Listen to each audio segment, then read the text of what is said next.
बहुत ही सत्कार के योग मेरे प्रेस वाले साथी सभी, जिन्होंने हमारे आंदोलन की कवरेज पूरी दुनिया तक पहुंचाई। संयुक्त किसान मोर्चा नॉन पॉलिटिकल और किसान मजदूर मोर्चे की तरफ से सभी साथियों का यहाँ पहुँचने पर बहुत बहुत धन्यवाद।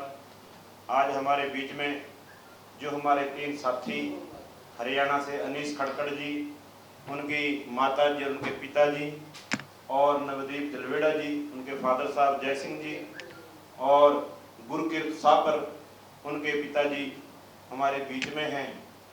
और हम इनका अपने दोनों मोर्चों की तरफ से धन्यवाद भी करते हैं। और हमारे नौजवान साथी जो जेलों के अंदर बंद हैं, उनके परिवारों का और उनका मनोबल बहुत ऊंचा है। और ये हमारे साथी बातचीत रखेंगे। सो जय सिंह जी जलवेड़ा, अमरजीत जी खड़कड़, अनीश जी के फादर साहब हैं। सो मैं बेनती करूंगा अमरजीत जी से, खड़कड़ जी से, वो अपने विचार रखें।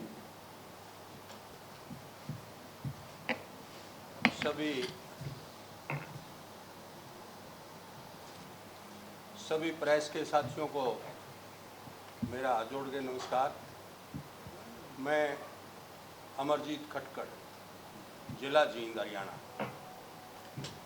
19 मार्च को मेरा लड़का अनीश खटकड़ टोल, जो एक किसान आंदोलन का हरियाणा का मेन पॉइंट है, वहाँ पे टेंट लगाने के लिए गया था। जो 13 तारीख को हमारा एक साथी शुभकरण, जिसको शहीद कर दिया पुलिस ने, गोली से मार दिया, उसके अस्थि कलश, हरियाणा में अस्थि कलश यात्रा थी। और खटकड़ टोल कमेटी का एक प्रोग्राम था, उनकी 3 दिन के लिए उनकी जो अस्थि हैं वो खटकड़ टोल पे रखी जाएंगी, ताकि आसपास के एरिया के सभी लोग उनको अपनी श्रद्धांजलि दे सकें। 19 तारीख को सुबह अनीश को वहाँ प्रोग्राम था, उन्होंने उसको टेंट लगाना था। टेंट लगाने के बाद उनको खनौरी बॉर्डर से शहीद शुभकरण की अस्थियों को लेके आना था वहाँ रखने के।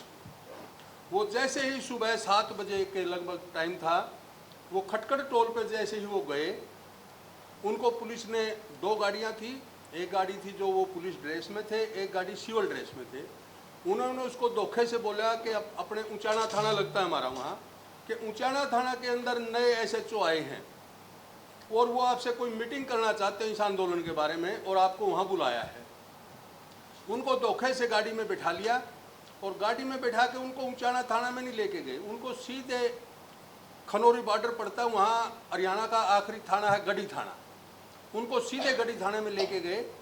और उसके बाद जैसे उस प्रोग्राम के लिए सभी और जितने भी वो संगठन के पदाधिकारी हैं, उन लोगों ने अनीश के पास फ़ोन किया, उसका फ़ोन पिकअप नहीं हो पाया, उठ नहीं पाया। तो उसके बाद उन्होंने बाद में फिर मेरे पास फ़ोन करने शुरू किए कि अनीश के फ़ोन नहीं उठ रहा है, बैल जारी है और उठ नहीं रहा है, क्या कारण है। मैं वहाँ 2 किलोमीटर के आसपास पड़ता है टोल प्लाजा, वहाँ पे गया, वहाँ उसकी गाड़ी खड़ी हुई थी, लेकिन अनीश नहीं था वहाँ। वहाँ पुलिस के साथी थे, 2 सिविल ड्रेस में थे, 2 ASI पद के अधिकारी थे। मैंने उनसे पूछा कि जी अनीश की गाड़ी यहाँ खड़ी है, अनीश के बारे में आप कुछ बताओगे। उन्होंने कहा जी हमें नहीं पता कुछ। मैंने फिर वहाँ जो टोल प्लाजा पे कर्मचारी थे उनसे पता किया, उन्होंने बताया कि जी उसको तो ठीक 7 बजे के आसपास उसको पुलिस उठा के ले गई यहाँ से।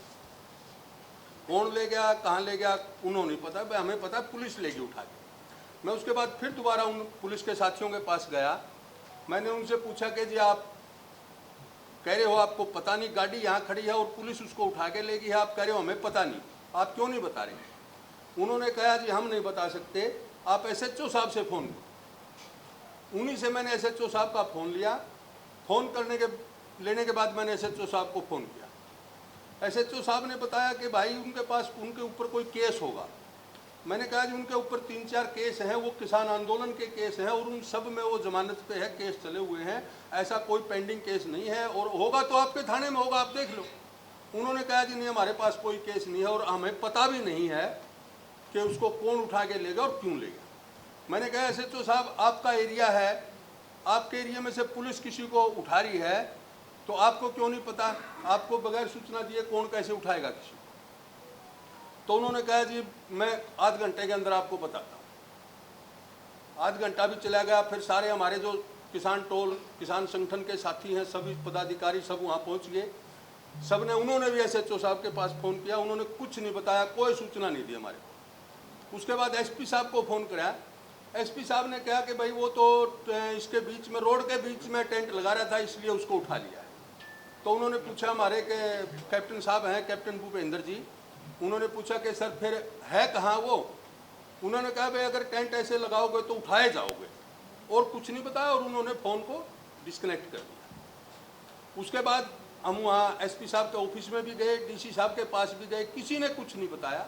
फिर हम DSP साहब के पास गए, जो हमारा ऊंचाना लगते हैं DSP साहब, उनके पास गए, उन्होंने भी हमारे को कुछ नहीं बताया, उन्होंने भी गुमराह किया। उसके बाद SHO साहब के पास फिर दोबारा गए, वहाँ कम से कम 1.5-2 घंटा बैठे हम। तो उन्होंने कहा कि जी 5, मेरे को बिल्कुल भी मालूम नहीं है उनको किसने उठाया है, क्यों उठाया है, और 5 बजे तक मैं आपको सूचना दे दूंगा उसको क्यों उठाया और किसने उठाया। तो हमने कहा, जबकि वो SHO साहब हमारा ऊंचाना थाना की गाड़ी, ऊंचाना थाना के कर्मचारी उसको उठाने में साथ में थे, फिर भी उन्होंने 5 बजे तक कुछ नहीं बताया। 4:45 बजे हमारे खटखड़ टूल पे सूचना दी CID वालों ने कि उसको गढ़ी थाना की पुलिस उठा के ले गई है, वो गढ़ी थाना में है। हम तुरंत वहाँ पहुँचे तो उन्होंने बताया कि हमने तो उसको जींद जेल में छोड़े। क्यों छोड़े? उन्होंने क्या कसूर किया जी? उन्होंने कहा कि जो 13 तारीख को खनौरी बॉर्डर पे जो कुछ पुलिस के और किसानों के बीच में कुछ विवाद हुआ था कि वो उस केस के अंदर था, इसलिए हमने उसको उठा लिया। हमने कहा जी उसको 1.25 महीना तकरीबन हो चुका है, आज तक हमें कोई सूचना नहीं मिली, कोई हमारे को बताने के लिए नहीं आया, तो ऐसे आज उसके पास ये केस कैसे बन गया? तो उन्होंने कहा जी, उन्होंने अपनी, जो कर्मचारी थे, उन्होंने अपनी मजबूरी जाहिर की कि हम मजबूर हैं, इससे ज़्यादा आपको कुछ नहीं बता सकते, अब आपको जो करना है आप करिए, हमने जो करना था कर दिया, आप जो करना है आप करिए। हम वहाँ से आए, अगले दिन हम जेल के अंदर गए मिलने के लिए, नहीं मिलने दिया। 20 मार्च की बात है, नहीं मिलने दिया। फिर हम 21 तारीख को आया कि कल आना, आप उसकी मुलाकात कल है। 21 तारीख को हम फिर गए। 21 तारीख को फिर उन्होंने बता दिया कि इसकी मुलाकात बिल्कुल बंद है, इसको कोई मुलाकात नहीं होगी। मैंने कहा जी क्यों? मुलाकात तो हर किसी का अधिकार है। उन्होंने कहा जी देखो ये तो ऊपर से आदेश हैं, हम उनकी मुलाकात नहीं करवा सकते। हमने 4 दिन इंतज़ार किया। 26 तारीख को हज़ारों लोग इकट्ठे हुए, जींद के अंदर DC साहब का ऑफिस का घेराव किया, वहाँ प्रदर्शन किया। उसके बाद DC साहब ने कहा देखो ये तो केस हो गया, केस के बारे में तो मैं कुछ नहीं कर सकता, लेकिन आपकी खाली मुलाकात करवा सकता हूँ। फिर हमारी मुलाकात करवाई, बाई फेस नहीं करवाई, बाई फ़ोन से बात करवाई हमारी। मैं था और अनीस के बच्चे थे। उसके बाद हम जाते रहे हर मुलाकात पे, उनकी सोमवार और वीरवार की 2 दिन की उनकी मुलाकात होती है। हर मुलाकात पे हम गए हैं जेल में, तो हमारे को जाते यही सुनने को मिला कि जी इनकी मुलाकात नहीं होगी, ऊपर से आदेश है, इनकी मुलाकात बंद है। उसके बाद फिर एक दिन DC साहब के पास फिर गए हम कि जी मुलाकात क्यों नहीं दे रहे? तो DC साहब ने कहा कि भाई देखो मैं कलरक तो हूँ नहीं जो आपकी मुलाकात करवाऊँ, मैं तो एक DC हूँ, डिस्ट्रिक्ट का मालिक हूँ। हमने कहा सर हम इसीलिए आपके पास आए हैं कि आप DC हो, डिस्ट्रिक्ट के मालिक हो, आपके पास नहीं आए तो आप बताओ हम किसके पास जावा? हम गए जेल में, सुप्रीडेंट से मिलने के लिए बोला कि सुप्रीडेंट साहब से हमारी मुलाकात करा दो। सुप्रीडेंट साहब ने मिलने से मना कर दिया कि मैं नहीं मिलूँगा किसी से। तो मैंने फिर DC साहब से कहा जी आप बताओ हम जाएँ कहाँ? फिर उन्होंने फ़ोन किया, उस दिन फिर मुलाकात हुई। बस ये मुलाकात करवाई है हमारी उस दिन के बाद। बाकी कंटिन्यू हम जा रहे हैं। वो 35 दिन तक वो अनशन पे रहा। जिस दिन वो 19 तारीख को जेल के अंदर गया था, उसी दिन से वो आमरण अनशन पे था। और ये 22 अप्रैल तक, 22 अप्रैल को खटखड़ टोल प्लाजा के ऊपर गांव खटखड़ के अंदर बहुत बड़ी महापंचायत हुई, जिसमें हमारे दोनों फोरमों के किसान नेता थे। उस दिन फैसला लिया, सांकेतिक तौर पे हमने रोड को जाम किया। वहाँ रोड को जाम करने के बाद फिर जो पुलिस अधिकारी आए और उनके सामने जब बात हुई तो उनके सामने ये बात रखी गई कि मुलाकात भी नहीं करे। इतना ऐसा कौन सा बड़ा गुनाह किया है उसने? एक मजदूर किसान की उनके हक के लिए आवाज़ तो उठाई है, और तो कोई गुनाह नहीं किया उसने, ना को उसने अपने लिए कुछ किया है। वो तो एक किसान मजदूर के लिए लड़ाई लड़ता है, उसकी आवाज़ उठाता है, इससे ज़्यादा उसका कोई पर्सनल तो उसका कोई रिस्क है नहीं इसके अंदर, पर्सनल तो कोई लाभ नहीं उसका इसमें।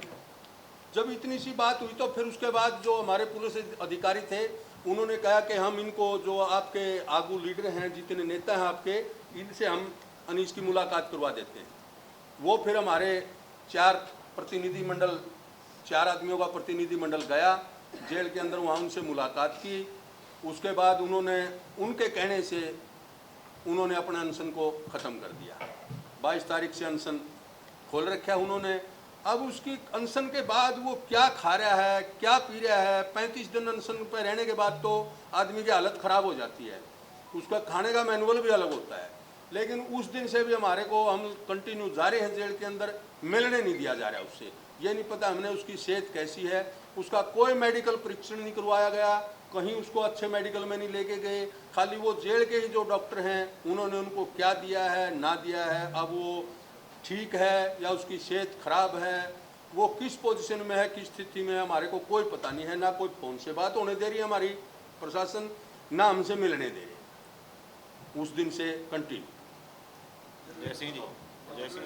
मैं जय सिंह जलवेड़ा, नवदीप का फादर और ये गुरकीर्त के डैडी सापर से। हम तो ये देखा है कि जो इन बच्चों गल इस सरकार ने दुर्व्यवहार कराया, और क्यों कराया, और ऐसा क्या कर दिया था इन लड़कियों ने भी, कोई डंडा, कोई सोटी या कोई पत्थर दिखावा सरकार ऐसी कोई वीडियो मानू भी हाँ इन्होंने भी ये चीज़ां करियाँ, इस करके मैंने नए नए धारावां इन बच्चों के ऊपर लाइयाँ। उन बच्चों का कोई दोष नहीं है, और ना ही उनने कभी कोई पहला कोई गलत काम कराया, और ना ही गुरकीर्त के हाथ के अंदर कोई डंडा या कोई पत्थर हो। सरकार उस चीज़ की वीडियो दिखावा और सरकार साबित करा भी इन बच्चे ने यो कसूर कराया, इस करके इन्होंने ने जेल के अंदर गिरा है।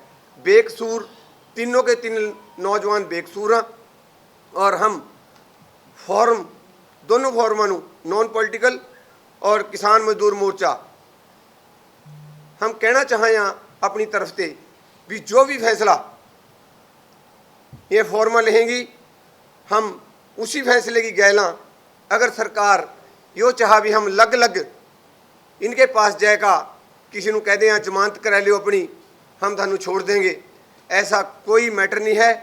हम जो भी किसान यूनियन फैसला लेंगी, चाहे वह जितने मर्जी दिन अपने रेल ट्रैक पर बैठना पड़ा, चाहे कोई और फैसला लें, आप किसान यूनियन के बिल्कुल साथ हैं, और जो भी फैसला किसान लेगी हम उस गल डट का खड़ेंगे, तीनों के तीन परिवार।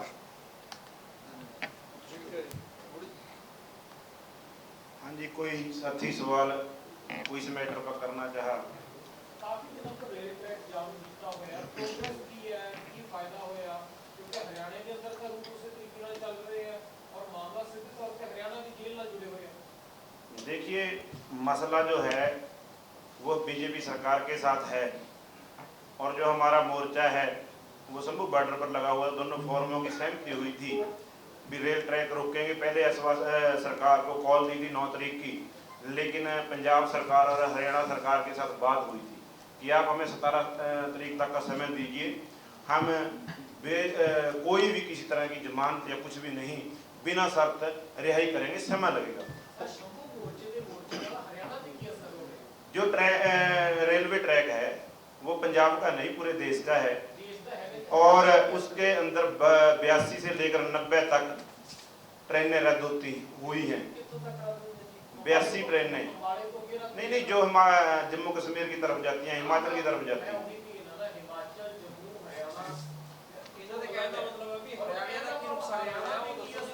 नहीं, हरियाणा का आंदोलन हरियाणा का नहीं है, आंदोलन देश का है। जहां मोर्चा चलेगा आंदोलन भी वहीं चलेगा। जिला भी बीजेपी सरकार है, देश की सरकार है। किसी भी जेल के और कानून के अधिकार के ऊपर हमारे साथियों को 2 मिनट सुनने, जो उनके ऊपर धारा लगाई गई वो कानून के मुताबिक नहीं है, वो सरकारी प्रेशर के राजनीतिक तौर पर है, वो राजनीति कहती हैं, ना कि उन्होंने कोई गुनाह किया है। 700 मीटर दूर खड़े नौजवान क्या पत्थर मारकर किसी के ऊपर 307 लग सकती है? इसी तरह से जिस सरकार ने, उस सरकार के खिलाफ बीजेपी जो सेंटर की सरकार है उसके खिलाफ दोनों मोर्चों की सहमति हुई थी, ट्रेनें और भी रोकनी थी, लेकिन सभी जो व्यापारी वर्ग हैं, जो साथी हैं, उनकी हर रोज वही डिमांड है। लेकिन जो मोर्चों ने फैसला लिया, अगर वो मोर्चे फैसला हरियाणा में भी लेंगे तो हरियाणा में भी आपको वो रेलें, वो ट्रैक रोकेंगे। कदों तक फैसला होगा कि कुरुक्षेत्र रोक दिता जावे, करनाल रोक दिता जावे, कोई और अंबाले तो आगे तक वो भी जल्द ही आपको पता लगेगा। लेकिन जो प्रेशर है वो अंबाले के, लुधियाने के, हरियाणा के पूरे व्यापारी वर्ग को, लोगों को, आप उन्होंने पूरे प्रेस भी की है कि ये रास्ते खुले जाएं, ट्रेनें खुल ली जाएं, लेकिन प्रशासन के कान पर जो नहीं रेंगती। और हरियाणा प्रशासन ने हमारे साथ वादा किया, 22 तारीख को भी वादा किया कि हम 27 तक आपके साथियों को रिहा करेंगे, लेकिन उनकी उसके ऊपर छोड़ा गया। लेकिन आगे फिर प्रोग्राम है, वो मोर्चा लेकर भी आएगा, वो शायद कुछ ही दिनों में आपको पता लग जाएगा। और जो साझी वार्ता प्रेस की है, अपना मोर्चे की है, वो जानकारी दे भी देंगे। और साथी धन्यवाद जी सारे प्रैस वालिਆਂ ਦਾ। देखो मोर्चे ਨੂੰ ਚੱਲਦਿਆਂ ਲਗਭਗ 76 दिन हो गए ਜਿਹੜਾ ਆਪਣਾ ਦੇਸ਼ ਲੈਵਲ ਦੀਆਂ ਮੰਗਾਂ ਤੇ ਚੱਲ ਰਿਹਾ ਹੈਗਾ ਵਾ। ਔਰ ਉਹਦੇ ਵਿੱਚ ਆਪਾਂ ਲਗਾਤਾਰ ਦੇਖ ਰਹੇ ਹਾਂ ਵੀ ਅੰਦੋਲਨ ਨੇ ਆਪਣਾ ਕੰਮ ਕੀਤਾ ਵਾ। ਅੱਜ ਦੇਸ਼ ਪੱਧਰ ਦੀਆਂ ਜਿੰਨੀਆਂ ਵੀ ਪੋਲੀਟੀਕਲ ਪਾਰਟੀਆਂ ਇਸ ਵੇਲੇ ਇਲੈਕਸ਼ਨ 'ਚ ਹੈਗੀਆਂ ਨੇ, ਉਹਨਾਂ ਨੂੰ ਸਿੱਧੇ ਜਾਂ ਅਸਿੱਧੇ ਢੰਗ ਨਾਲ ਕਿਸਾਨਾਂ ਮਜ਼ਦੂਰਾਂ ਵਾਲੇ ਮੁੱਦਿਆਂ 'ਤੇ ਆਪਦੀ ਗੱਲ ਕਰਨੀ ਪੈ ਰਹੀ ਆ। ਔਰ ਅਸੀਂ ਜਿਹੜੇ ਫੈਸਲੇ ਕੀਤੇ ਸੀ ਦੋਵੇਂ ਫੋਰਮਾਂ ਵੱਲੋਂ ਵੀ ਅਸੀਂ ਭਾਜਪਾ ਗਠਜੋੜ ਨੂੰ ਸਵਾਲ ਕਰਨੇ ਆ, ਪੂਰੇ ਦੇਸ਼ ਦੇ ਹਰ ਪਿੰਡ ਗਲੀ ਕੂਚੇ ਦੇ ਵਿੱਚ ਉਹ ਦੇਸ਼ ਪੱਧਰ ਲੈਵਲ 'ਤੇ ਆਵਾਜ਼ ਗੂੰਜ ਰਹੀ ਹੈਗੀ ਆ। ਆਏ ਦਿਨ ਆਪ ਮਹਾਰੇ ਸਾਡੇ ਕਿਸਾਨ ਤੇ ਮਜ਼ਦੂਰ ਇਹਨਾਂ ਪਾਰਟੀਆਂ ਨੂੰ ਸਵਾਲ ਕਰ ਰਹੇ ਹੈਗੇ ਆ। ਔਰ ਖਾਸ ਕਰਕੇ ਭਾਜਪਾ ਸਾਡੇ ਸਵਾਲਾਂ ਤੋਂ ਭੱਜ ਰਹੀ ਹੈਗੀ ਆ। ਨੈਤਿਕ ਤੌਰ 'ਤੇ ਸਾਡੇ ਮੋਰਚਿਆਂ ਦੀ ਜਿੱਤ ਹੈਗੀ ਆ ਵੀ ਭਾਜਪਾ ਵਾਲੇ ਸਾਡੀਆਂ ਗੱਲਾਂ ਦਾ ਜਵਾਬ ਦੇਣ ਤੋਂ ਅਸਮਰਥ ਹੈਗੇ ਨੇ। ਦੂਸਰਾ ਸੀਗਾ ਜਿਹੜਾ ਦੋਵਾਂ ਫੋਰਮਾਂ ਨੇ ਵੱਡਾ ਫੈਸਲਾ ਕੀਤਾ ਵੀ ਅਸੀਂ 22 ਮਈ ਨੂੰ ਜਿਹੜੇ 100 ਦਿਨ ਪੂਰੇ ਹੋ ਰਹੇ ਆ ਮੋਰਚੇ ਦੇ, ਉਹਦੇ ਵਿੱਚ ਸਾਰਿਆਂ ਮੋਰਚਿਆਂ 'ਤੇ ਇਕੱਲਾ ਸ਼ੰਭੂ ਹੀ ਨਹੀਂ, ਖਨੌਰੀ ਨਹੀਂ, ਡੱਬ ਵਾਲੀ ਤੇ ਰਤਨਪੁਰਾ ਰਾਜਸਥਾਨ ਦੇ ਵਿੱਚ ਇਹ 4 ਮੋਰਚੇ ਚੱਲ ਰਹੇ। ਇਹਨਾਂ 'ਤੇ ਲਗਭਗ ਲੱਖਾਂ 'ਤੇ ਇਕੱਠ ਕਰਾਂਗੇ। ਔਰ ਸਰਕਾਰ ਜਿਹੜੀ ਮੋਦੀ ਸਰਕਾਰ ਆ ਉਹਨੂੰ ਵਿਵਸ਼ ਕਰਾਂਗੇ ਵੀ ਉਹ ਕਿਸਾਨਾਂ ਦੀਆਂ ਮੰਗਾਂ ਮੰਨਣ ਵਾਲੇ ਪਾਸੇ ਵਧੇ। ਔਰ ਜਿਹੜੇ ਕਿਸਾਨਾਂ ਨੂੰ ਰਿਹਾਈ ਦਾ ਸਵਾਲ ਹੈ ਇਹਨੂੰ ਵੀ ਹੱਲ ਕਰੀਏ, ਕਿਉਂਕਿ ਜਿਹੜੀ ਮਾਡਰਨ ਡੈਮੋਕ੍ਰੇਸੀ ਆ ਉਹ ਸਿਰਾਂ ਦੀ ਗਿਣਤੀ ਨੂੰ ਬਹੁਤ ਮਹੱਤਵ ਦਿੰਦੀ ਆ। ਔਰ ਅਸੀਂ ਆਪਣੀ ਤਾਕਤ ਦਾ ਮੁਜ਼ਾਹਰਾ ਕਰਾਂਗੇ 22 ਵਾਲੇ ਆਪਣੇ ਐਕਸ਼ਨ ਦੇ ਵਿੱਚ, ਉਹ ਵੱਡਾ ਹੋਊਗਾ। ਔਰ ਤੁਸੀਂ ਦੇਖੋਗੇ ਸਮੇਂ ਦੇ ਹਾਕਮਾਂ ਨੂੰ ਅਸੀਂ ਉਹਨਾਂ ਦੀ ਬੋਲੀ ਬਦਲਣ ਦੇ ਵਿੱਚ, ਉਹਨਾਂ ਦੀ ਬੋਲੀ ਵਿੱਚ ਵੀ ਫਰਕ ਰਹਿ ਰਿਹਾ। ਜਿਹੜੀ RSS ਸਿੱਧਾ ਅਟੈਕ ਕਰਦੀ ਸੀ ਇਲੈਕਸ਼ਨ ਚੱਲਣ ਤੋਂ ਪਹਿਲਾਂ, ਹੁਣ ਉਹ ਬੋਲਣ ਤੋਂ ਵੀ ਕਤਰਾ ਰਹੇ। ਯਾਰ ਸਿੱਧੇ ਰੂਪ ਵਿੱਚ ਕੇਂਦਰ ਸਰਕਾਰ ਵੀ ਸਿੱਧਾ ਨਿਸ਼ਾਨੇ 'ਤੇ ਹੁਣ ਕਿਸਾਨ ਆਗੂ ਨਹੀਂ ਹੈ। ਸ਼ਾਇਦ ਉਹਨਾਂ ਨੂੰ ਸਿਆਸੀ ਸੇਕ ਲੱਗੇ ਨੇ ਕਿਸਾਨਾਂ 'ਤੇ, ਜੋ ਕੁਝ ਉਹਨਾਂ ਨੇ ਪਿੱਛੇ ਕਰ ਲਿਆ। ਜਿਵੇਂ ਹਰਿਆਣੇ ਦੇ ਬਾਰਡਰਾਂ 'ਤੇ ਜ਼ਬਰ ਕੀਤਾ, ਜਿਵੇਂ ਸ਼ਹੀਦ ਸੁਭਕਰਨ ਸਿੰਘ ਜੀ ਨੂੰ ਸ਼ਹੀਦ ਕੀਤਾ ਗਿਆ, ਜਿਵੇਂ ਗੰਭੀਰ ਜ਼ਖਮੀ ਹੋਏ ਸਾਡੇ ਨੌਜਵਾਨ, ਜਿਵੇਂ ਸਾਡੇ 'ਤੇ ਤਸ਼ੱਦਦ ਹੋਇਆ, ਜਿਵੇਂ ਦੇਸ਼ ਦੀ ਰਾਜਧਾਨੀ ਵਿੱਚ ਸਾਨੂੰ ਜਾਣ ਨਹੀਂ ਦਿੱਤਾ ਗਿਆ, ਔਰ ਜਿਵੇਂ ਹਾਈਵੇ ਦੇ ਉੱਤੇ ਬੈਰੀਕੇਟਿੰਗ ਹੋਈ ਆ। ਇਹ ਸਾਰੇ ਸਵਾਲ ਜਦੋਂ ਦੇਸ਼ ਦੀ 140 ਕਰੋੜ ਜਨਤਾ ਦੇ ਸਾਹਮਣੇ ਅਸੀਂ ਰੱਖੇ ਆ ਤਾਂ ਭਾਜਪਾ ਨੂੰ ਜਵਾਬ ਦੇਣੇ ਔਖੇ ਹੋ ਰਹੇ ਆ, ਡਿਫੈਂਸਿਵ ਹੁੰਦੇ ਨੇ ਉਹ। ਔਰ ਹੁਣ ਉਹਨਾਂ ਕੋਲੇ ਇਹ ਕਹਿਣ ਤੋਂ ਇਲਾਵਾ ਕੋਈ ਚਾਰਾ ਨਹੀਂ ਹੈ ਜੀ, ਇਹ ਤਾਂ ਵਿਰੋਧੀਆਂ ਦੇ ਬੰਦੇ ਨੇ, ਇਹ ਵਿਰੋਧ ਤਾਂ ਹੀ ਸਾਡਾ ਹੋ ਰਿਹਾ ਵੀ ਵਿਰੋਧੀ ਦਲ ਵਿਰੋਧ ਕਰ ਰਹੇ ਨੇ। ਇਹ ਸਾਰੀ ਦੁਨੀਆ ਜਾਣਦੀ ਆ ਵੀ ਜਿਹੜੀਆਂ ਵੀ ਜਥੇਬੰਦੀਆਂ ਜਿਹੜੇ ਮੋਰਚੇ ਲੜ ਰਹੇ ਨੇ, ਉਹਨਾਂ ਵਿਰੋਧੀ ਧਿਰਾਂ ਦੇ ਸਮੇਂ ਵੀ ਅੰਦੋਲਨ ਕੀਤੇ ਨੇ, ਉਹ ਉਹਨਾਂ ਖਿਲਾਫ ਹੀ ਅੰਦੋਲਨ ਕਰਦੇ ਰਹੇ ਨੇ। ਇਸ ਕਰਕੇ 22 ਦਾ ਮੋਰਚਾ ਵੱਡਾ ਇਕੱਠ ਕਰਾਂਗੇ ਆਪਾਂ। ਮੋਰਚਾ ਸ਼ਬਦ ਨਹੀਂ, ਵੱਡਾ ਉਹ ਇਕੱਠ ਹੋਊਗਾ। ਔਰ ਅਸੀਂ ਦਿਖਾਵਾਂਗੇ ਵੀ ਮੋਰਚਿਆਂ ਵਿੱਚ ਤਾਕਤ ਕਿੰਨੀ ਹੈਗੀ ਆ। ਔਰ ਇਸ ਕਰਕੇ ਅੱਜ ਅਸੀਂ ਪਰਿਵਾਰਾਂ ਨੂੰ ਵੀ ਤੁਹਾਡੇ ਸਾਹਮਣੇ ਪੇਸ਼ ਕੀਤਾ ਸੀ ਵੀ ਪੂਰੇ ਦੇ ਪੂਰੇ 3 ਪਰਿਵਾਰ ਚੜ੍ਹਦੀ ਕਲਾ 'ਚ ਨੇ ਔਰ ਉਹਨਾਂ ਦੀ ਸਮੱਸਿਆ ਕੀ ਆ। ਜਿਵੇਂ ਤੁਹਾਡੇ ਸਵਾਲ ਆਉਂਦੇ ਨੇ ਵੀ ਠੀਕ ਆ, ਜਿਵੇਂ ਹਾਈਵੇ ਡੱਕੀ ਗਈ ਆ ਸਾਰੇ ਲਗਭਗ ਬਾਰਡਰ ਬੰਦ ਨੇ, ਇਸ ਬਾਰਡਰ ਜਿਹੜਾ ਮੋਦੀ ਸਰਕਾਰ ਨੇ ਬੰਦ ਕਰਵਾਏ ਨੇ ਉਹਨੇ ਪੰਜਾਬ ਦੀ ਆਰਥਿਕਤਾ ਨੂੰ ਸੱਟ ਮਾਰੀ ਹੈਗੀ, ਇਹ 'ਚ ਕੋਈ ਰੌਲਾ ਨਹੀਂ ਹੈਗਾ। ਔਰ ਜਿਹੜੇ ਪੰਜਾਬ ਦੇ ਸੀਐਮ ਹੈ ਉਹਨਾਂ ਕਿਤੇ ਵੀ ਇਹ ਕੰਪਲੇਨ ਨਹੀਂ ਕੀਤੀ ਕੇਂਦਰ ਕੋਲੇ ਵੀ ਇਹ ਸਾਡੀ ਨੁਕਸਾਨ ਕਰ ਰਹੇ ਆ। ਗ੍ਰਿਫਤਾਰੀ ਤੋਂ ਬਾਅਦ ਅਸੀਂ ਰੇਲ ਟਰੈਕ ਜਾਮ ਕੀਤਾ ਹੈਗਾ ਔਰ ਸੱਚੀ ਉਸ ਗੱਲ ਨਾਲ ਲੋਕਾਂ ਨੂੰ ਤਕਲੀਫ ਵੀ ਹੋ ਸਕਦੀ ਆ, ਸਮੱਸਿਆਵਾਂ ਵੀ ਹੋ ਸਕਦੀਆਂ, ਪਰ ਇਹ ਸਵਾਲ ਤਾਂ ਸਰਕਾਰ ਕੋ ਹੋਣਾ ਚਾਹੀਦਾ ਵੀ ਬਹੁਤ ਛੋਟਾ ਮਸਲਾ ਵਾ, ਤੁਸੀਂ ਇੰਨੇ ਦਿਨ ਕਿਉਂ ਨਹੀਂ ਕਿਸਾਨ ਜਿਹੜੇ ਸਾਡੇ ਆਗੂ ਰਿਹਾ ਕੀਤੇ ਹੋਏ ਮਜਬੂਰੀ ਬਸ। ਮੈਂ ਕਹਿੰਦਾ ਦੂਸਰੇ ਬੰਨੇ ਜਿਹੜੇ ਵਪਾਰੀਆਂ ਦੀ ਕੰਪਲੇਨ ਵੀ ਆਈ ਹੋਈ, ਤੁਸੀਂ ਕਰੋਗੇ ਸਵਾਲ ਵੀ ਠੀਕ ਹੈ ਉਹਨਾਂ ਦਾ ਪੱਖ ਆਪਣੇ ਥਾਂ ਠੀਕ ਆ ਵੀ ਉਹਨਾਂ ਦੇ ਵਪਾਰ ਤੇ ਕੁਝ ਅਸਰ ਹੋਊਗਾ ਇਸ ਰੇਲ ਰੋਕੋ ਦਾ, ਪਰ ਇਸ ਮਸਲੇ ਦੇ ਵਿੱਚ ਕਿਵੇਂ ਸਰਕਾਰ ਪਿੱਠ ਪਿੱਛੇ ਕਿਸਾਨਾਂ ਨੂੰ ਬਦਨਾਮ ਕਰ ਰਹੀ ਆ। ਸੜਕਾਂ ਵਾਲੇ ਮਸਲੇ ਤੇ ਏਡੀ ਵੱਡੀ ਕੰਪਲੇਂਟ ਨਹੀਂ ਆਈ ਹੈਗੀ, ਜਦਕਿ ਸੜਕਾਂ ਭਾਜਪਾ ਨੇ ਬੰਦ ਕਰਾਈਆਂ ਹੈਗੀਆਂ। ਇਹ ਵੀ ਕਿਤੇ ਲੱਗਦਾ ਇਹਦੇ ਪਿੱਛੇ ਇਹਦੀ ਟਾਈਮਿੰਗ ਆਪਣੇ ਆਪ 'ਚ ਬੜੀ ਹੋਰ ਪਾਸੇ ਖੜਦੀ ਹੈਗੀ ਆ। ਅਸੀਂ 1 ਮਿੰਟ ਵੀ ਰੇਲ ਟਰੈਕ ਜਾਮ ਕਰਨ ਨੂੰ ਰਾਜੀ ਨਹੀਂ ਹੈਗੇ। ਅੱਜ ਸਰਕਾਰ ਮੰਨ ਲੈ, ਅੱਜ ਤਾਂ ਸੜਕ ਤੇ ਬਹਿਣ ਨੂੰ ਵੀ ਰਾਜੀ ਨਹੀਂ ਹੈਗੀ। ਉਹ ਬੈਰੀਗੇਟਿੰਗ, ਮੇਰੀ ਗੱਲ ਹੁਣ ਤੋਂ ਸਵਾਲ ਕਰਿਓ, ਬੈਰੀਗੇਟਿੰਗ ਖੋਲ ਦੇਣ, ਆਪਾਂ ਦਿੱਲੀ ਚਲੇ ਜਾਂਦੇ ਆ, ਆਪਾਂ ਤਾਂ ਇੱਥੇ ਰੇਲ ਤੇ ਸੜਕ ਤੇ ਬਹਿਣਾ ਨਹੀਂ ਚਾਹੁੰਦੇ। ਤਾਂ ਇਸ ਕਰਕੇ ਸਵਾਲ ਉਹਨਾਂ ਤੇ ਵੀ ਖੜਦੇ ਆ। ਤਾਂ ਇਹ ਅੱਜ ਪ੍ਰੈਸ ਕਾਨਫਰੰਸ ਕਰਕੇ ਗੱਲਾਂ ਆਪਾਂ ਕਲੀਅਰ ਕਰਨੀਆਂ ਸੀਗੀਆਂ। ਹੁਣ ਕੁਝ ਮਨੂ ਕੁਮਾਰ ਜੀ बोलोगे। सभी पत्रकार भाइयों को सबको नमस्कार। हमारे बाकी साथियों ने और 3 अनीश भाई के परिवार ने, गुरकीरत और नवदीप जी के परिवार ने अपने सारे विचार आपके सामने रख दिए और उन्होंने स्पष्ट किया कि जो भी दोनों मोर्चे फैसला लेंगे हम उनके साथ हैं। इसके अलावा आपको एक चीज़ और बता दें कि आगामी समय के लिए कुछ हरियाणा में कार्यक्रम तय करे गए हैं। 7 मई से हमारी हरियाणा में 3 यात्राएं शुरू हो रही हैं जो हरियाणा के हज़ारों गांवों में अगले 12 दिनों तक जाएंगी और लोगों को ये सारी स्थिति के बारे में, जो हमारे पिछले 10 साल में जो इस सरकार का रिपोर्ट कार्ड है किसानों के मुद्दे पे, जितनी बार इन्होंने लाठीचार्ज किया है, जितनी बार इन्होंने गोलियां चलाई हैं, जितनी बार इन्होंने लोगों के ऊपर जुल्म किए हैं, जितनी बार बेरोजगारों के ऊपर लाठियां मारी हैं, सरपंचों के ऊपर लाठियां मारी हैं, वो इस सरकार का सारा रिपोर्ट कार्ड लेके और वर्तमान इस आंदोलन के दौरान अंतर्राष्ट्रीय स्तर पर बैन गैसों का इस्तेमाल किसानों के ऊपर किया गया, इंजेक्टर मोर्टार जैसे खतरनाक हथियारों का इस्तेमाल जो किया गया, उन सभी चीज़ों के बारे में लोगों को जो और भी ज़्यादा सारी चीज़ें जो हमारे मुद्दे हैं उनको अवगत कराएंगे। और 19 मई को कैथल में एक बहुत बड़ी रैली किसानों की आयोजित करी जाएगी हरियाणा के कैथल जिले में, जिसमें पूरे प्रदेश भर से हजारों की संख्या में किसान पहुंचेंगे। और 22 मई को हमारे मोर्चे के जो 100 दिन पूरे हो रहे हैं, 100 दिन पूरा होने के उस पर पंजाब से, हरियाणा से, उत्तर प्रदेश से, गुजरात से, महाराष्ट्र से, तमाम राज्यों से, पूरे भारत से, केरल, कर्नाटक, तमिलनाडु से, जम्मू कश्मीर से बड़ी संख्या में किसानों के जत्थे हैं, वो शंभू, खनौरी, डबवाड़ी और रतनपुरा बॉर्डर पे पहुंचेंगे और इस आंदोलन को और भी ज़्यादा ताकत, और भी ज़्यादा मजबूती देने का काम करेंगे। जहाँ तक बात है जो दोनों मोर्चों ने कार्यक्रम दिया था सवाल जवाब करने का, शायद पंजाब और हरियाणा का ऐसा कोई जिला नहीं है जहां पे भाजपा या उनकी सहयोगी पार्टियों से सवाल नहीं पूछे जा रहे, और जब वो सवालों का जवाब भी देने से भागते हैं क्योंकि ऐसा लगता है कि सत्ता में बैठे लोगों का शायद लोकतंत्र में कोई विश्वास नहीं है, तो उसके बाद किसान मजबूरी वश काले झंडे दिखा के उनका विरोध करते हैं। आपने कुछ दिन पहले देखा भी होगा, किसानों ने करनाल में हरियाणा के पूर्व सीएम मनोहर लाल खट्टर का भी जोरदार विरोध किया।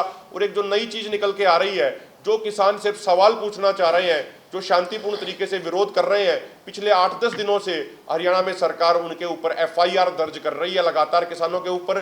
लेकिन ये दोनों मोर्चों ने भी स्पष्ट कर दिया, किसानों ने भी स्पष्ट कर दिया, वो चाहे कितनी भी FIR कर ले, जो एक लोकतंत्र की प्रोसेस है सवाल पूछना, वो सवाल पूछना उनसे भाजपा और उनकी सहयोगी पार्टियों के नेताओं से जारी रहेगा। और लोगों द्वारा ये भी सवाल पूछे जा रहे हैं, उनका विरोध प्रदर्शन किया जा रहा है इस मुद्दे पे कि हमारे 3 साथी हैं वो आखिर आपने गिरफ्तार करके जेल में क्यों डाले गए हैं। और जो भी प्रोग्राम 22 तारीख को हमारी जो बड़ी इकट्ठ होने जा रहे हैं तमाम मोर्चों पे, वहां पे आगे की रणनीति की भी घोषणा करी जाएगी। वो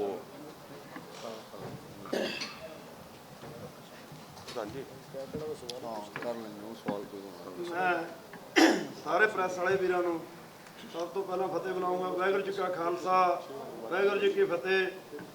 ਮੈਂ ਸਾਰੇ ਜਿੰਨੇ ਵੀ ਵੀਰ ਸਾਡੇ ਇੱਥੇ ਪੰਜਾਬ, ਹਰਿਆਣਾ, ਹੋਰ ਸਟੇਟਾਂ 'ਚ ਇਹ ਪ੍ਰੈਸ ਕਾਨਫਰੰਸ ਨੂੰ ਦੇਖਣਗੇ, ਉਹਨਾਂ ਨੂੰ ਨੌਜਵਾਨਾਂ ਨੂੰ ਅਪੀਲ ਕਰੂੰਗਾ, ਕਿਉਂਕਿ ਜਿਹੜੀ ਇਹ ਲੜਾਈ ਹੈ 22 ਤਰੀਕ ਨੂੰ ਇਹਨੂੰ 100 ਦਿਨ ਹੋ ਜਾਣਾ ਜਿਹੜੀ ਸਰਕਾਰ ਨਾਲ ਚੱਲੀ ਹੋਈ ਹੈ। ਉਦੋਂ ਆਪਾਂ ਵੱਧ ਤੋਂ ਵੱਧ ਦੁਆਰੇ ਇਕੱਠ ਕਰੀਏ, ਨੌਜਵਾਨ ਵੱਧ ਤੋਂ ਵੱਧ ਬਣਨ, ਕਿਉਂਕਿ 76 ਦਿਨ ਹੋ ਚੁੱਕੇ ਮੋਰਚਾ ਚੱਲਦੇ ਨੂੰ, 16 ਦਿਨ ਹੋ ਗਏ ਰੇਲਵੇ ਟਰੈਕ ਤੇ ਬੈਠਿਆਂ ਨੂੰ, ਪਰ ਸਰਕਾਰ ਦੇ ਕੰਨ ਤੇ ਹੁਣ ਤੱਕ ਜੋ ਨਹੀਂ ਰਿੰਗੀ। ਕਿਉਂਕਿ ਜਿਹੜੇ ਸਾਡੇ 3 ਨੌਜਵਾਨ ਉਹਨਾਂ ਨੇ ਬਿਲਕੁਲ ਬੇਗੁਨਾਹ ਅਰੈਸਟ ਕਰੇ ਹੋਏ, ਜੇਲ੍ਹਾਂ 'ਚ ਡੱਕੇ ਹੋਏ ਆ। ਇਹ ਮੰਨ ਕੇ ਚੱਲੋ ਵੀ ਤੁਹਾਡੀ ਆਵਾਜ਼ ਬੰਦ ਕਰਨ ਦੀ ਗੱਲ ਹੈ ਨੌਜਵਾਨੋ। ਉਹਦੇ ਕਰਕੇ ਮੈਂ ਸਾਰਿਆਂ ਨੂੰ ਬੇਨਤੀ ਕਰੂੰਗਾ, ਜਿਹੜਾ 22 ਤਰੀਕ ਦਾ ਆਪਣਾ ਦੋਨੇ ਫੋਰਮਾਂ ਵੱਲੋਂ ਇਕੱਠ ਰੱਖੇ ਗਏ ਹੈ, ਸ਼ੰਭੂ, ਖਨੌਰੀ, ਡੱਬ ਵਾਲੀ, ਰਤਨਪੁਰਾ, ਵੱਧ ਤੋਂ ਵੱਧ ਉਹਨਾਂ ਇਕੱਠਾਂ 'ਚ ਪਹੁੰਚੋ, ਤਾਂ ਕਿ ਸਰਕਾਰ ਦੀਆਂ ਅੱਖਾਂ ਖੁੱਲ੍ਹ ਜਾਣ ਵੀ ਲੋਕ ਕੰਮਾਂ ਕਾਰਾਂ ਤੋਂ ਵਿਹਲੇ ਹੋ ਕੇ ਦੁਆਰੇ ਆ ਗਏ ਤਾਂ ਉਹਨਾਂ ਨੂੰ ਮਜਬੂਰ ਕਰ ਦਈਏ ਜਿਹੜੀਆਂ ਸਾਡੀਆਂ ਮੰਗਾਂ ਨੇ ਉਹ ਮੰਨਣ ਨੂੰ। ਵਾਹਿਗੁਰੂ ਜੀ ਕਾ ਖਾਲਸਾ, ਵਾਹਿਗुरु जी की। बोल दो आप। बंगू साहब इधर आ जाओ, आप इस कुर्सी पर आ जाओ। ਪੱਤਰਕਾਰ ਦੋਸਤੋ, ਮੈਂ ਤੁਹਾਨੂੰ ਇਹ ਦੱਸਣਾ ਚਾਹੁੰਦਾ ਵੀ ਜਿਹੜੇ ਆ ਸਾਡੇ ਜਦੋਂ ਵੀ ਕਿਤੇ ਸਾਡੇ ਕਿਸਾਨ ਸਵਾਲ ਕਰਦੇ ਨੇ ਸਿਆਸੀ ਪਾਰਟੀਆਂ ਜਾਂਦੀਆਂ, ਜ਼ਰੂਰੀ ਨਹੀਂ ਵੀ ਭਾਜਪਾ ਨੂੰ ਮੁੜੇ ਆ, ਭਾਜਪਾ ਤਾਂ ਭੱਜੀ ਰਹੀ ਹੈ, ਕਿਤੇ ਵੀ ਨਹੀਂ ਖੜ ਰਹੀ।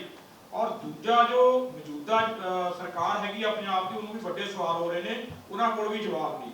ਜਿਹੜੇ ਸਾਡੇ 12 ਸਵਾਲ ਸੀ ਉਹਦੇ ਵਿੱਚ ਅੱਜ ਅਸੀਂ ਪ੍ਰੈਸ ਰਾਹੀਂ ਪੂਰੇ ਭਾਰਤ ਦੇ ਵਿੱਚ ਤੁਹਾਡੇ ਮਾਧਿਅਮ ਰਾਹੀਂ ਦੱਸਣਾ ਚਾਹੁੰਦੇ ਹਾਂ। ਹੁਣ ਸਾਡਾ 13ਵਾਂ ਸਵਾਲ ਅੱਜ ਤੋਂ ਚਾਲੂ ਹੋ ਜਾਊਗਾ, ਕਿਉਂਕਿ ਸਵਾਲ ਸਾਡੇ ਪਹਿਲਾਂ ਵੀ ਪੁੱਛ ਰਹੇ ਨੇ ਕਿਸਾਨ ਆਗੂ, ਕਿਉਂਕਿ ਜਿਹੜੇ 3 ਸਾਡੇ ਨੌਜਵਾਨ ਨੇ ਜਿਨ੍ਹਾਂ ਦੇ ਪਰਿਵਾਰ ਅੱਜ ਤੁਹਾਡੇ ਮਿਲਾਏ ਨੇ, ਪੂਰੀ ਸੰਗਤ ਨੂੰ ਦਿਖਾਇਆ, ਸੋ ਧੱਕੇ ਤੇ ਰੱਖੇ ਹੋਏ ਆ, ਕੋਈ ਪਰਚਾ ਨਹੀਂ ਹੈਗਾ, ਉਹਨਾਂ ਨੂੰ ਜ਼ਬਰਦਸਤੀ ਜੇਲ੍ਹਾਂ 'ਚ ਡੱਕਿਆ ਗਿਆ। ਉਹਦਾ 13ਵਾਂ ਸਵਾਲ ਵੀ ਉਹਦੇ ਵਿੱਚ 12 ਸਵਾਲਾਂ ਦੇ ਵਿੱਚ ਐਡ ਹੋ ਜਾਊਗਾ। ਅੱਜ ਹਰ ਜਗ੍ਹਾ ਪੂਰੇ ਭਾਰਤ ਦੇ ਵਿੱਚ 13ਵਾਂ ਸਵਾਲ ਵੀ ਸਾਡੇ ਕਿਸਾਨ ਪੁੱਛਣਗੇ ਇਹਨੂੰ ਭਾਜ ਵਾਲਿਆਂ ਨੂੰ, ਕਿਉਂਕਿ ਇਹਨਾਂ ਦਾ ਚਿਹਰਾ ਬਿਲਕੁਲ ਨੰਗਾ ਹੋਣਾ ਚਾਹੀਦਾ। ਕਿਉਂਕਿ ਬਿਨਾਂ ਕਿਸੇ ਵੀ ਪਰਚੇ ਤੋਂ ਬਿਨਾਂ ਵਾਅਦਾ ਕਰਕੇ ਵੀ ਸਾਡੇ ਨਾਲ ਹਫ਼ਤੇ ਦਾ ਟਾਈਮ ਲਿਆ ਤਾਂ ਭਾਜਪਾ ਸਰਕਾਰ ਨੇ ਫਿਰ ਨਹੀਂ ਛੱਡੇ। ਸੋ ਤੁਸੀਂ ਸਾਡੇ ਨਿੱਕੇ ਸੱਦੇ ਤੋਂ ਆਏ ਆ, ਤੁਹਾਡਾ ਬਹੁਤ ਬਹੁਤ ਧੰਨਵਾਦ। ਜੇ ਕੋਈ ਤੁਹਾਡਾ ਸਵਾਲ ਹੋਇਆ, ਆਗੂ ਬੈਠੇ ਨੇ, ਸਵਾਲ ਦੇ ਸਕਦੇ। ਪ੍ਰਦੇਸ਼ ਸਾਹਿਬ, ਤੁਸੀਂ ਹਮੇਸ਼ਾ ਕਿਸਾਨ ਆਗੂ ਵੋਟ ਦੀ ਚੋਣ ਦੀ ਗੱਲ ਕਰਦੇ ਰਹੇ ਆ, ਕੀ ਤੁਸੀਂ ਸਿਰਫ ਸਵਾਲ ਪੁੱਛੋਗੇ ਜਾਂ ਜੇ ਤੌਰ ਤੇ ਇਹ ਵੀ ਅਪੀਲ ਕਰੋਗੇ ਕਿ ਵੋਟ ਦੇ ਤੌਰ ਤੇ ਵੀ ਲੋਕ ਜਵਾਬ ਦੇਣ? ਦੇਖੋ, ਜਦੋਂ ਮੁੱਦਿਆਂ ਦੀ ਰਾਜਨੀਤੀ ਦੇਸ਼ 'ਚ ਕਦੇ ਚੱਲੇ ਤਾਂ ਇਹਦੇ ਨਾਲੋਂ ਵਧੀਆ ਕੋਈ ਵੀ ਗੱਲ ਨਹੀਂ ਹੁੰਦੀ। ਵੋਟ ਕਿਹਨੂੰ ਪਾਉਣੀ ਹੈ, ਕਿਹਨੂੰ ਨਹੀਂ ਪਾਉਣੀ, ਇਹ ਤਾਂ ਲੋਕਾਂ ਦਾ ਡਿਸੀਜਨ ਹੈ। ਅਸੀਂ ਕਹਿੰਦੇ ਆ ਵੋਟ ਪਾਉਣ ਲੱਗਿਆਂ ਦੇਖਿਓ, ਯਾਦ ਰੱਖਿਓ ਵੀ ਸ਼ਹੀਦ ਸੁਭਕਰਨ ਸਿੰਘ ਜੀ ਨੂੰ ਕਿੰਨੇ ਗੋਲੀ ਮਾਰੀ। ਵੋਟ ਪਾਉਣ ਲੱਗਿਆ ਇਹ ਯਾਦ ਰੱਖਿਓ ਵੀ ਸਾਨੂੰ MSP ਲੀਗਲ ਗਰੰਟੀ ਕਾਨੂੰਨ ਤੇ ਚਿੱਠੀ ਲਿਖ ਕੇ ਕਿੰਨਾਂ ਨੇ ਭੇਜੀ ਸੀ, ਅੱਜ ਤੱਕ ਕਿਉਂ ਨਹੀਂ ਬਣਾ ਕੇ ਦਿੱਤਾ। ਵੋਟ ਪਾਉਣ ਲੱਗਿਆ ਇਹ ਯਾਦ ਰੱਖਿਓ ਵੀ ਲਖੀਮਪੁਰ ਖੀਰੀ ਦੇ ਕਾਤਲ ਕੌਣ ਨੇ ਔਰ ਉਹਨਾਂ ਕਾਤਲਾਂ ਨੂੰ ਟਿਕਟਾਂ ਕਿੰਨਾਂ ਨੇ ਦਿੱਤੀਆਂ ਹੈਗੀਆਂ ਨੇ, ਇਹ ਗੱਲ ਚੇਤੇ ਰੱਖਿਓ। ਤਾਂ ਇਸ ਤਰੀਕੇ ਨਾਲ ਅਸੀਂ ਤਾਂ ਆਪਦੀਆਂ ਪੂਰੇ ਦੇ ਪੂਰੇ ਸਵਾਲ ਅਸਲ ਵਿੱਚ ਮੰਗਾਂ ਨੇ, ਲੋਕਾਂ ਨੂੰ ਯਾਦ ਕਰਾ ਰਹੇ। ਜੇ ਮੁੱਦਿਆਂ ਨਾਲ ਜੁੜ ਕੇ ਭਾਰਤ 'ਚ ਲੋਕ ਵੋਟ ਪਾਉਣ ਦਾ ਟ੍ਰੈਂਡ ਚਲਾਉਣ ਤਾਂ ਦੇਸ਼ ਦੇ ਹਾਕਮ ਕਦੀ ਵੀ ਪੁੱਠੇ ਫੈਸਲੇ ਨਹੀਂ ਕਰਨਗੇ, ਸਹੀ ਗੱਲ ਕਰਨਗੇ। ਪਰ ਬਦਕਿਸਮਤੀ ਇਸ ਮੁਲਕ ਦੀ ਵੀ ਜਦੋਂ ਇਲੈਕਸ਼ਨਾਂ ਹੁੰਦੀਆਂ, ਇੱਥੇ ਇਲੈਕਸ਼ਨਾਂ ਬਾਹੂਬਲ ਨਾਲ, ਧਨ ਬਲ ਨਾਲ, ਪ੍ਰਲੋਭਨ ਨਾਲ ਜਿੱਤੀਆਂ ਜਾਂਦੀਆਂ ਨੇ। ਸਾਡੀ ਕੋਸ਼ਿਸ਼ ਹੈਗੀ ਵੀ ਲੋਕਾਂ ਦੀ ਚੇਤਨਾ ਤੇ ਸਮਝ ਵਿਕਸਿਤ ਹੋਵੇ ਔਰ ਉਸ ਆਧਾਰ ਨਾਲ ਆਪਣੀ ਗੱਲ ਕਰਨ। ਹਾਂ, ਜਿਨ੍ਹਾਂ ਨੇ ਜ਼ੁਲਮ ਕੀਤਾ ਵਾ ਉਹਨਾਂ ਦਾ ਪੱਖ ਅਸੀਂ ਉਜਾਗਰ ਕਰਨਾ, ਫੈਸਲੇ ਤਾਂ ਲੋਕਾਂ ਨੇ ਕਰਨੇ ਹੈਗੇ। ਬੰਗਾਲ 'ਚ ਇਲੈਕਸ਼ਨ ਹੁੰਦੇ ਆ, ਕਿਸਾਨ ਜਿਹੜਾ ਬੰਗਾਲ ਜਾ ਕੇ ਪ੍ਰੋਟੈਸਟ ਕਰਦੀਆਂ ਨੇ, BJP ਦੇ ਖਿਲਾਫ ਪ੍ਰੋਟੈਸਟ ਕਰਦੀਆਂ ਨੇ। ਹਾਲੇ ਤੱਕ ਨਰਿੰਦਰ ਮੋਦੀ, ਦੇਸ਼ ਦੇ ਗ੍ਰਹਿ ਮੰਤਰੀ ਅਮਿਤ ਸ਼ਾਹ, ਜਿਹੜੇ ਉਸ ਵੇਲੇ ਖੇਤੀਬਾੜੀ ਮੰਤਰੀ ਸੀ, ਹੁਣ MLA ਬਣ ਚੁੱਕੇ ਨੇ, ਉਹਨਾਂ ਨੇ ਇਲੈਕਸ਼ਨ ਲੜਿਆ, ਉਹਨਾਂ ਦੇ ਖਿਲਾਫ ਕੋਈ ਇੱਕ ਵੀ ਪ੍ਰਦਰਸ਼ਨ ਤੁਹਾਡੀ ਯੂਨੀਅਨ ਵੱਲੋਂ ਕੀਤਾ ਗਿਆ? ਦੇਖੋ ਉਸ ਜਗ੍ਹਾ ਤੇ ਜਾ ਕੇ ਦੇਖੋ ਇਹ ਦੇਸ਼ ਲੈਵਲ ਦੇ ਪ੍ਰਦਰਸ਼ਨ, ਦੇਸ਼ ਲੈਵਲ ਦੇ ਚੋਣਾਂ ਨੇ ਇਸ ਵੇਲੇ, ਨੈਸ਼ਨਲ ਲੈਵਲ ਦੀਆਂ, ਹੈ ਨਾ। ਤਾਂ ਜਿੱਥੇ ਜਿੱਥੇ ਸਾਡੀ ਸਮਰੱਥਾ ਵਾ, ਦੇਸ਼ ਭਰ ਦੇ ਵਿੱਚ ਹੀ ਸਭ ਕਾਰਜਕ੍ਰਮ ਹੋ ਰਿਹਾ। ਸਰ, ਤੁਹਾਡੀ ਸਮਰੱਥਾ ਹੋ ਸਕਦੀ ਹੈ, ਤੁਹਾਡੀ ਸਮਰੱਥਾ UP 'ਚ ਨਹੀਂ ਹੈਗੀ, ਤੁਹਾਡੀ ਸਮਰੱਥਾ ਗੁਜਰਾਤ 'ਚ ਨਹੀਂ ਹੈਗੀ, ਨਹੀਂ ਦੇਖ, ਮੈਂ ਸਮਰੱਥਾ ਮੱਧ ਪ੍ਰਦੇਸ਼ 'ਚ ਨਹੀਂ ਹੈਗੀ। ਦੇਖ, ਜਿੱਥੇ ਵੀ ਸਾਡੀ ਸਮਰੱਥਾ ਆ, ਜੋ ਸਾਡਾ ਪ੍ਰੋਗਰਾਮ ਹੈ ਪੂਰੇ ਜ਼ੋਰ ਨਾਲ ਲਾਗੂ ਹੋ ਰਿਹਾ ਹੈਗਾ। ਦੋ ਚੀਜ਼ਾਂ ਸਰ, ਜਾਂ ਤਾਂ ਕੋਈ ਸਾਡੀ ਉੱਤੇ ਸਮਰੱਥਾ ਹੈ ਨਹੀਂ, ਜਾਂ ਕੋਈ ਅਸੀਂ ਉੱਤੇ ਕਰਨਾ ਨਹੀਂ। ਨਾ ਐ ਨਹੀਂ ਕਹਿੰਦੇ, ਅਸੀਂ ਤਾਂ ਹਰ ਇੱਕ ਥਾਂ ਕਰ ਰਹੇ ਹਾਂ। ਅਸੀਂ ਤਾਂ ਲੋਕਾਂ ਨੂੰ ਆਹਵਾਨ ਕੀਤਾ ਹੋਇਆ। ਹਾਂ, ਉੱਥੇ ਜਿੱਥੇ नहीं होया हो जोरदार उत्थे समर्था नहीं हो साड़ी चिकड़ी दो रहा हाँ इसमें जो आप सवाल पूछ रहे हो 2020-21 के आंदोलन में जब भी कोई कॉल दी गई उत्तर प्रदेश के अंदर कभी रेल नहीं रुकी थी। 10 मार्च को जब कॉल दी गई दोनों मोर्चों द्वारा तो उत्तर प्रदेश में भी रेल रोकी गई थी जो टाइम दिया गया था। एक बात, मध्य प्रदेश के अंदर भी रेल रोकी गई थी। हाँ, ये चीज जरूर है। गुजरात की जहां तक आपने बात करी, हम ये भी बात कर लें उस पे, गुजरात में आज स्थिति क्या है लोकतंत्र की। हमारे साथी जेके पटेल और उनकी पूरी टीम जो शुरुआत में 13 फरवरी को इन मोर्चों पे आ रही थी अपने संगठन की बड़ी टीम लेके, उनको पहले ही डिटेन कर लिया गया, एफआईआर दर्ज कर दी गई सिर्फ इस बात पे कि वो आंदोलन में शामिल होने जाना चाहते हैं। इसी बात के ऊपर आप चेक कराइए उस चीज को। प्रेस को भी ये सवाल पूछना चाहिए कि भाई क्या किसी शांतिपूर्ण आंदोलन में शामिल होना लोगों का लोकतांत्रिक अधिकार नहीं है क्या? वहां पे बंदूक के दम पे फर्जी एफआईआर दर्ज करके लोगों को डराया जा रहा है, लोगों को धमकाया जा रहा है। यही गुजरात मॉडल है जिसको 2014 के बाद से पूरे देश में लागू करने का प्रयास किया जा रहा है। लेकिन किसान और मजदूर समाज ही है जो उनकी इस चीज के सामने खड़ा है और उस चीज का शांतिपूर्ण तरीके से विरोध कर रहा है। आप सवाल ये भी कीजिए, तमिलनाडु के अंदर जब रेल रोकी गई, 52 जगहों पे रेल रोकी गई, कर्नाटका के अंदर 32 जगहों पे रेल रोकी गई, राजस्थान में रेल रोकी गई, लोगों को गिरफ्तार किया गया, उत्तर प्रदेश में बुंदेलखंड के एरिया में भी पुलिस ने लोगों को डिटेन कर लिया जो रेलवे स्टेशन पे गए थे। लोग शांतिपूर्ण तरीके से अपना आंदोलन कर रहे हैं, लोग घरों से निकल रहे हैं, जगह जगह की वीडियोस भी सामने आ रही हैं जहां लोग इनसे सवाल जवाब कर रहे हैं। आप हरियाणा की बात कीजिए, पिछले आंदोलन में उतनी कुछ एरिया ऐसे थे, 1-2 जिले जहां पे उतनी जागरूकता नहीं थी, लेकिन अब की बार वहां पे जागरूकता इस आंदोलन के माध्यम से इतनी आई है। दादरी, रेवाड़ी जैसे जिलों में भी लोग भाजपा के नेताओं से लगातार सवाल जवाब कर रहे हैं जिसका जवाब भाजपा वाले नेता नहीं दे पा रहे हैं। तो ये जागरूकता। और आपने एक उसको लास्ट में एक सवाल ये भी आता है, कई बार पूछते हैं कि भाई बिहार जैसे राज्य है, मान लीजिए, वहां उतना उस लेवल पे प्रदर्शन क्यों नहीं हो पाता, उस लेवल पे आंदोलन क्यों नहीं हो पाता जिस तरीके से पंजाब हरियाणा में होता है। तो हमें एक चीज समझनी पड़ेगी, 2004-5 में बिहार में एपीएमसी मंडी खत्म करके वहां के किसानों को मजदूर बना दिया गया था। वहां के किसान आते हैं, अभी भी खनौरी बॉर्डर पे एक जत्था आया हुआ है बिहार के किसानों का। जब उनसे हम भी ये बात करते हैं वहां की स्थिति क्या है कि किसान पूरे तरीके से मजदूर बना दिया गया है, और अगर वो सुबह से लेके शाम तक अगर वो मजदूरी नहीं करेगा, वो आंदोलन में ही रहेगा, तो उसके परिवार का पेट नहीं भर पाएगा। लेकिन मन से तन से वहां जब पटना में अभी पंचायत करी थी तो बिहार के किसान बड़ी संख्या में वहां पे पहुंचे थे। तो ये अपनी एक पूरी प्रोसेस होती है। आजादी के आंदोलन में भी आप देख लो, आजादी के आंदोलन में 92% कुर्बानी संयुक्त पंजाब के लोगों ने दे रखी है, लेकिन आजादी तो पूरे देश के लिए ही लड़ाई लड़ रहे थे ना वो। तो इस तरीके से सब जगह आंदोलन हो रहा है, तरीका उसका अलग हो सकता है, लेकिन लोग आंदोलन में हैं। आज तमिलनाडु की बात कर लीजिए, तमिलनाडु में इस आंदोलन के समर्थन में बहुत बड़ा मार्च निकाला गया है, कम से कम 10,000 किसानों का मार्च निकाला गया है। लेकिन हमारी एक आज के दिन दुर्भाग्य ही कहेंगे, वो जो अलग अलग देश के कोने में चीजें हो रही हैं वो पूरे तरीके से प्रेजेंट में नहीं हो पाती है। इसका ये भी एक बड़ा कारण है। धन्यवाद जी, मेहरबानी।